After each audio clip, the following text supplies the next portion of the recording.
Creativity is an addiction. Just accept it. It's an addiction. It does things to your mind, body, and soul that you're going to try to control. You're going to spend a lot of money trying to understand it, and you're going to sit there and go, forget it. It's an addiction. Learn to live listening to it.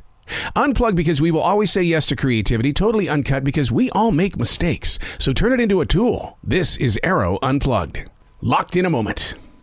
I'm sure you've been there. Your computer screen says not responding. So your mind, body, and soul are locked in the moment until the computer decides, well, I'll be your friend today.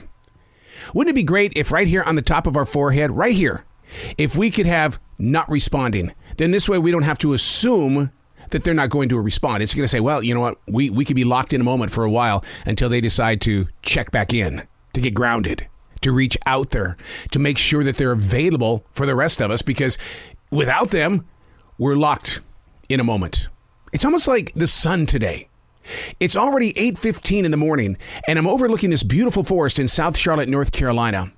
And it's like dawn.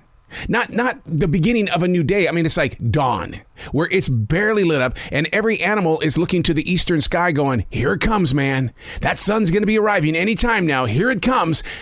We're all locked in a moment. It's like we wait for things to happen, and we've learned to be somewhat patient. There are days that we will patiently wait it out because it's purchased us time to just rest. Then there are those moments where you just want to pick up the computer and throw it through the window. But the bad news about that is you would have to pay for the glass in the window, and it's like, I don't want to do that. Nah, I can't do that. But we're locked in a moment. How do you unlock? I know you don't have the keys. So when you are in those positions of, well, my decisions are on hold right now because something isn't working right. These man-made devices have a mind of their own, and yet they still want to push these AIs on us. How do you break free from a locked in the moment? What I do is I have several different projects going on at the same time. So when I get in one of those locked in the moment moments, I just go over here and say, when you're done throwing your hissy fit, come and talk to me. I'm here. But I'm not going to put up with the way that you're acting and reacting right now. This way we can have some peace inside the mind, body, and soul. We're still getting stuff done.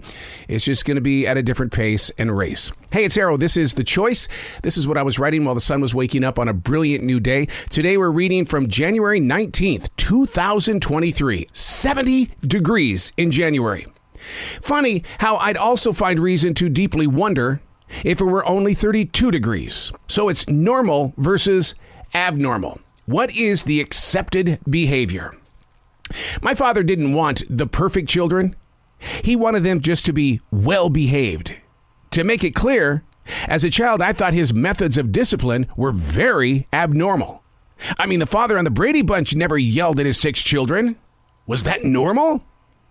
Today, millions of lives are put on display globally on social media. I felt posting the process of making Japanese stew last night was a normal adventure, to put on the display of a happy moment, which some might have written off as just being abnormal. A really weird way of saying, stop bragging. We are the, hey, look at me generation. I mean, nobody really sees that as being abnormal, do they? But is it normal if you just show up to look at the pictures and you don't participate? My next question is, why judge? What is normal? What is abnormal? And who has been hired to make that judgment call? Back in the 1990s, I made a decision that really did bring peace to my soul. I was in the hallways of 1079 here in Charlotte, and inside my mind, I said, they think I'm weird, so I'm going to prove it. And I've lived that lifestyle. It led me to discovering the true artist within. You think I'm weird? Okay. I admit it. So therefore, I don't have to fake it anymore. I don't have to try to be anything but a weird artist. And it cleared my mind in the way of wanting to discover newer ways to be abnormal. I like being different. Do you? To be different, how do you find yourself being accepted? Or do you require that in your everyday world? Do you have to be in the moment of now with people around you? Sitting inside an empty room with no music on gives me an opportunity to find space. I love listening to my doves in the other room, and then my blue crown conure will chime in with these very soft coos. And it's a very beautiful moment in the way of accepting all things around us by way of nature. But some people might look at me and say, that's not normal. That's abnormal. Because a lot of people want those digital sounds around them, be it music from Alexa, to being television on the flat screen TV, or downloading another movie on those streaming devices.